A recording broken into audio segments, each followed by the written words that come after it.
Falter. What was the difference then? It was the 140s. The 140 column is the one that Phil Taylor will look at and thinking that's where the match got away. Phil Taylor, from the get-go, in my opinion, looked slightly out of sorts. Played out of sorts, but the way he acted, his demeanour on the stage, was not that of a confident man. Every player in this tournament will be smiling now. They'll be happy Phil Taylor, the main man in darts, has crashed out in such circumstances. The top half now is blown wide open. Michael Smith will believe if he carries on in that vein, he has got every chance of reaching a World Championship final. And he really has. Phil Taylor will be stunned. He won't quite believe what's happened. He's so used to winning on this stage. Chizzy, a couple of years ago, similar circumstances. And you see there, you see the draw now. Peter Wright will be thinking, I'm so glad I'm not playing Phil Taylor. But Michael Smith will be thinking, I can beat Peter Wright moving to the quarterfinals of the World Championships. The likes of Robert Thornton. He opens up now for Kim Huybrechts. Kim Huybrechts and Whitlock will be the favourites to progress now. Well, they will, but obviously there's a lot of work to be done. But you've got Kevin Painter and Paul Nicholson. You've got those in there. And the thing is, now it's been blown wide open. Michael Smith is the one that could be the beneficiary. He's the one that's done all the hard work for the others. And this section of the draw is a nightmare. Well, it is. It really is. You look at Raymond there, he's going to have to do it the hard way. He will have to play, if the seeds work out, Michael van Gerwen, Adrian Lewis, and then whoever comes through from the top half. But what Michael Smith has just done is announced himself to the world of darts. It was a moment of darting history. The ball from the bully boy, and look at that for a reaction. Michael Smith puts out the 16-time champion of the world. There will be no Taylor's name on the trophy. Perhaps the world youth champion can have his say. He can't quite believe what's happened. The crowd went absolutely wild. It will be a moment he remembers for the rest of his darting life, indeed the rest of his life. Michael Smith, how are you feeling after that? I can't speak. My heart's pounding. I think I'm gonna have an heart attack. I don't know. Tell me the emotions you're going through as you lined up to take that ball out, because you seemed so calm, even though it was throwing a lot at you.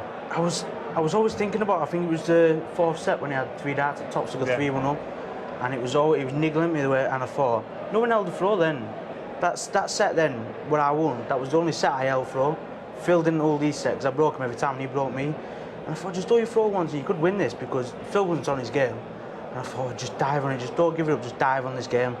And that 1-8, the crowd, it was all for Phil, and then when I started coming back, and they started going for me, then I thought, I've never had this before. I always get booed because I'm always playing Barney or something like that, but... Did you think that Phil was there for the taking? You said he wasn't on his game, but you were starting to come into the game, the latter end. Did you think he was there for the beating? After that, the first set, he beat me 3-0 that first set, and I thought I could have had 2 legs in my throw, but then when I broke in that second set, I thought, I can actually beat him here. And when when me and Gary was talking before the match, I said, I'm going up there, and I was practicing for how much money I've earned, and that's all. I thought, if he smashes me, that's what everyone said it was going to happen. But if I beat him, I need it for a week, so now get my name on this trophy now at the end of this. That's the main thing. First set, Phil took out that 156, and you must have been thinking, first leg. I thought, here we go. You know, and you thought, here we go. Yeah. I'm sure you didn't you? That's what I thought, here we go. Then I'm getting battered 12 legs to 0. Like Barn did to me last year, I took the first leg and then he span off 9 legs, but I showed I've got fight in me, I showed I've got battle, I'm sure I've got tenacity to keep up with the top players, and I think I proved that I can actually play darts now on TV. Is Phil the guy that got you into darts? I mean, was it watching Taylor that made you start this sport? I'd say the truth, 2007, it was the first time I picked up a dart, and the very first game I ever watched was Gary Anderson against Phil Taylor, and the IDL, and Gary Anderson was always my hero, and then obviously I'm signing with him now, so I think I owe it all to Anderson. Gary Anderson sponsors you now, doesn't he? Yeah, he's my manager, and because he's been my hero, he just said, can I sponsor you? I didn't even ask him, whatever, just give me it, I'll sign it, because he's my hero at darts, and I'm just glad to finally start paying him now. In your first round match against Hashimoto, I spoke to you after and said you was absolutely devastated with your performance. What have you done since then? You've put it right, that's for sure. When I played Hashimoto on the Tuesday night, I couldn't sleep. I was up every hour, couldn't sleep. And every time my missus said his name, my stomach turned. And because I think the pressure was on me then to win that match. But then when she was saying Taylor's name to me, I thought, nothing's happening. I slept fine, my stomach wasn't turning. Because I wasn't expected to win that match. So I was pretty happy with that then. Tell us about how you first picked up a dart and how you got into the sport. I was going to school one day and tried to do a wheelie on my bicycle and I fell off and broke my hip. So I was off school for about 16 weeks and my dad was practicing behind the back of the door.